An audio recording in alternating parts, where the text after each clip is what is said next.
What's up? What's good? What's poppin'? What's cracking? What's percolating? What's really good in the hood? It's your man Theo Butler, and yeah, their concerns are not your concerns. Their concerns are not your concerns. Okay, so what makes me want to do this video? Bring it to y'all today. I'm open-minded. I like to hear people out. I like to talk. I like to listen. I like things being explained. I like to explain some things. And so, during this entire year, leading up to, during, and after the election, I've had conversations with people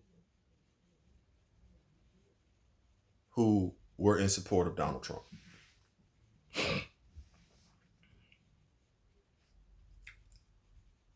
I had someone who I thought was a friend after they voted for Donald Trump initially, for this person to have the peer pressure that I was mounting on them caused them to retreat from being my friend under a bogus explanation. They all have their reasons for voting for Trump. Socialism. Hillary was just as evil with the emails. Um, Biden supports pedophilia. Uh, Trump is creating jobs. They always had a reason. They never would address the one. And the one person that I'm speaking of purposely, and I don't give two shits about it if he gets mad or not. He actually said to me he had Native American ancestry in his blood. Told me about the Trail of Tears and everything. Every time we talked about racism, he made sure to include Native Americans in on it. You can include Native Americans in on it, but what are you, as a white person who has Native American ancestry, doing for your ancestors? If the only thing you can tell me is that you have Native American ancestry, and I think he said part of the Blackfoot tribe, I'm not sure, but if the only thing you telling me is that you have Native American ancestors, but you aren't doing anything to uplift your ancestors, shut the fuck up, because you just telling me just to be telling me. It don't mean shit. It's just something you saying to be popular. Your struggle is not their struggle, i.e., your concerns are not their concerns. That's where I'm at with this one. See, as many times as I've had conversations and tried to be open-minded and tried to be understanding, they come up with a new flavor every month to push the concern of your concern of racism to the back of the bus. It's like I just told this other woman, who Trump supporter, said she wasn't a racist, said she went to church, said that when she saw the Confederate flag at the Trump rally on Saturday, it was wrong. We had racism on the table in 2016. That was trumped by the emails from Hillary. Her concerns were the emails from Hillary. We have racism on the table again in 2020. Their concerns, pedophilia, and socialism.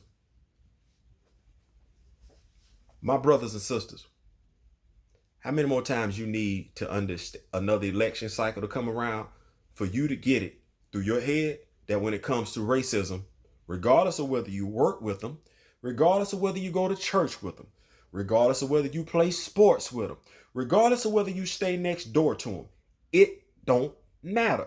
Their concern is not your concern.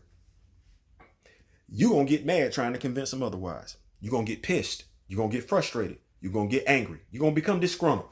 Just like we were during this election. Some of us get so mad right now that we ain't got shit. I'm one of them. I ain't mad. I'm calm.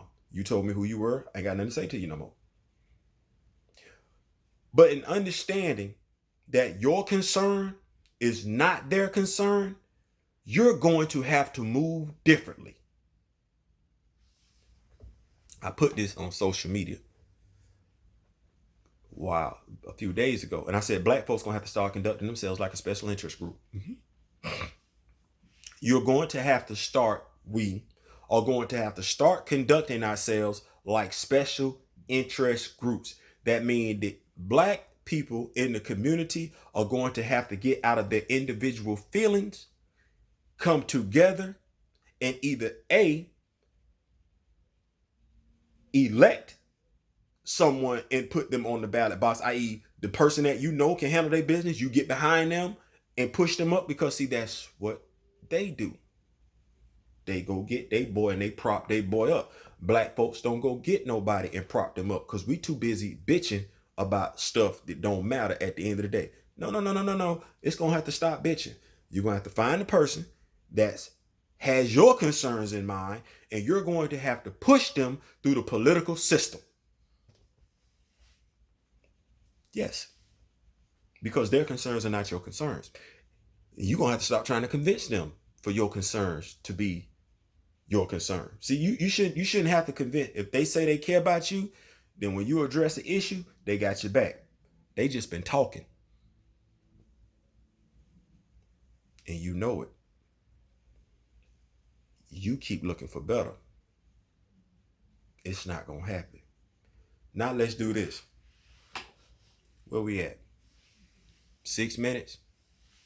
I'm going to say this one real quick, and I'm going to touch upon this in the next video. Black folks. Settlements turn into colonies. Colonies turn into communities. Communities turn into cities. Stop asking me, stop asking each other what we can do for the black community. It's real simple. You live in the community. A dozen of y'all come together. Start a business in that community. Grow that business in that community. That is exactly what the settlers did. They built it from scratch. Here we have it. We already in place. All you got to do is put your personal agendas to the side and understand that we coming together for the community. Miss Spence store, Camilla, Georgia. Let me tell you how this works. So Miss Spence is on the corner of Butler Street and Worley Street. Yes. Miss Spence store, if I'm not mistaken, is still on the corner of Butler Street and Worley Street. Now, imagine when I was in high school, imagine how if everybody on Butler Street, Worley Street, Newton Street, and New Street, and all the surrounding streets would have built up that store. It would be a huge convenience store located right there in Camilla, Georgia. A huge community store. People could be able to go in there and get their thirst busters, get their Slurpees, get gas and everything like that. We didn't think like that. We were just content for it to be the corner store. Build up your community. That's how you get power. Peace.